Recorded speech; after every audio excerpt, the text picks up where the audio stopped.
ओम नमः शिवाय। सोमवार व्रत भगवान शिव की असीम कृपा प्राप्ति के लिए रखा जाता है। भगवान शिव शीघ्र प्रसन्न होने वाले और बहुत ही भोले स्वभाव के माने जाते हैं, इसलिए तो उन्हें भोलेनाथ कहा जाता है। माना जाता है कि शिव जी को प्रसन्न करने और उनकी कृपा पाने के लिए किसी कठिन अनुष्ठान की आवश्यकता नहीं होती।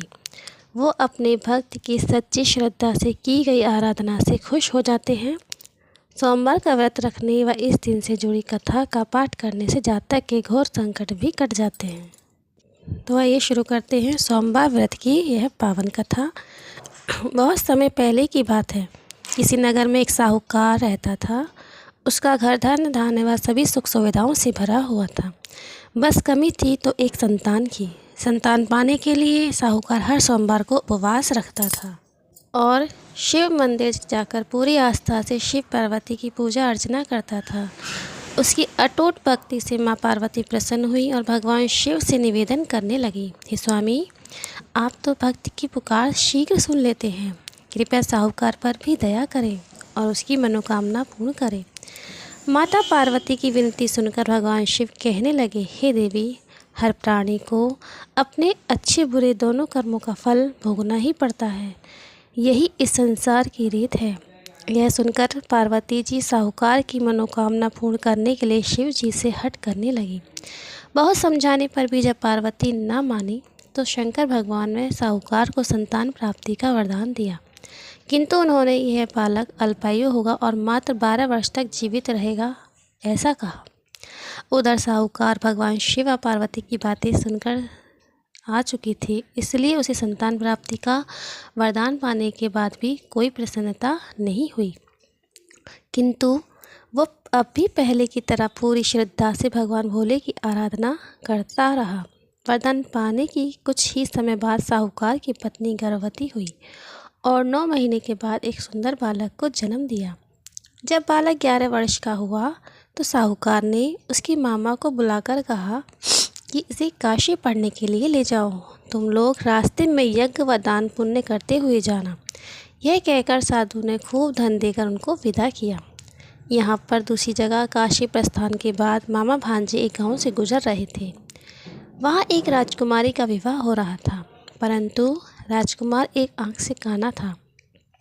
तभी वर के पिता ने साहूकार के बेटे को देखा और उसके मामा से कहा, तुम अपना भांजा को समय के लिए हमें दे दो, विवाह संपन्न हो जाए, उसके बाद ले जाना। राजकुमार के पिता ने दोनों को खूब धन दिया और इस प्रकार साहूकार के बेटे के साथ राजकुमारी का विवाह संपन्न हो गया। साहूकार का पुत्र बड़े ही ईमानदार स्वभाव का था, इसलिए उसे जैसे ही अवसर मिला उसने राजकुमारी की चुन्नी पर लिखा कि तुम्हारा विवाह मेरे साथ हुआ है, किंतु जिस राजकुमार के साथ तुम्हें भेजा जाएगा वो एक आंख से काना है। जब राजकुमार ने साहूकार की लिखी पढ़ी तो बोली, स्वामी, मैंने अग्नि को साक्षी मानकर आपके साथ 7 फेरे लिए हैं। अब मैं आपके अलावा और किसी को अपना पति स्वीकार नहीं करूँगी। पत्नी की बात सुनकर साहूकार के बेटे ने कहा, ऐसा मत कहो, मैं अल्पायु हूँ, कुछ ही दिन में 12 वर्ष की अल्पायु होते ही मेरी मृत्यु निश्चित है। लेकिन पत्नी ने कहा, जो भी मेरे भाग्य में लिखा है वो मुझे स्वीकार है।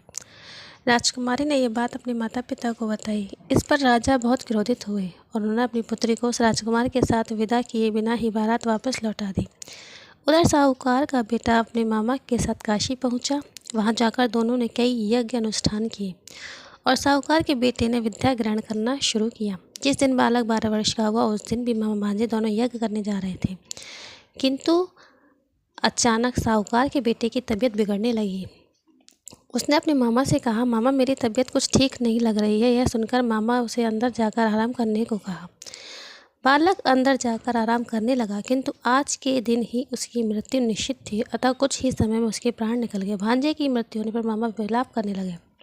संयोगवश उसी समय भोले बाबा पार्वती जी उसी रास्ते से जा रहे थे। माता पार्वती ने शिव जी से कहा, हे स्वामी, करुण स्वर किस स्वर से आ रहे हैं, मुझे यह सहन नहीं हो रहे, कृपया आप इस व्यक्ति के कष्टों का निवारण करें। माता पार्वती की विनती सुनकर जब भगवान शिव मृत बालक के पास पहुँचे तो देखा कि यह साहूकार का पुत्र है, जिसका जन्म मेरे वरदान स्वरूप हुआ था और अब इसका जीवन पूरा हो चुका है। माता पार्वती दुखी होकर कहने लगी, हे प्रभु, इस बालक को मृत देखकर इसके माता पिता वियोग में अपने प्राण त्याग देंगे, इसलिए कृपया आप मेरी विनती सुने और इस बालक को जीवन दान दे। पार्वती जी के निवेदन पर भोले बाबा ने उस बालक को जीवन दान का वरदान दिया। शंकर जी के आशीर्वाद स्वरूप बालक फिर से जीवित हो उठा। उसे अपनी शिक्षा पूरी की और अपने मामा के साथ नगर लौट पड़ा। दोनों चलते चलते उस नगर में पहुँचे जहाँ राजकुमारी के साथ बालक का विवाह हुआ था। वहाँ पहुंचकर दोनों ने एक यज्ञ का आयोजन किया जिसमें उस नगर के राजा यानी राजकुमार के पिता भी शामिल हुए। उन्होंने साहूकार के बेटे को देखते ही पहचान लिया और महल में ले जाकर उसका खूब आदर सत्कार किया।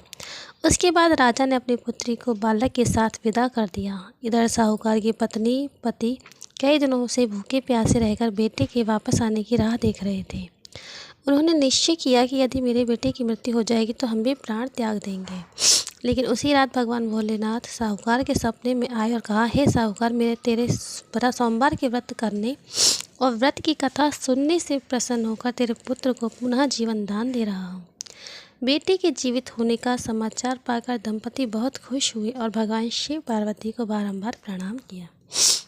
तो इसी प्रकार भक्तों, भोले बाबा की व्रत की कथा सुनने या व्रत रखने कुछ भी अगर आप करते हैं तो भोले बाबा की आप असीम कृपा बनती है और आपके घर में आए हुए सभी कष्ट दूर हो जाते हैं। इसीलिए अपने परिवार की सुख समृद्धि के लिए भोले बाबा की आराधना करनी चाहिए और भगवान शिव जी और पार्वती जी को बारंबार प्रणाम करना चाहिए। तो जोर से बोलिए जय हर हर महादेव और कमेंट बॉक्स में हर हर महादेव लिखना ना भूलिए। तो आज की यह कथा यहीं समाप्त होती है। अगली वीडियो में फिर मिलते हैं। हर हर महादेव, जय भोलेनाथ, जय शिव शंकर, जय माता पार्वती, जय श्री गणेश, जय श्री गणेशाय नमः। हर हर महादेव।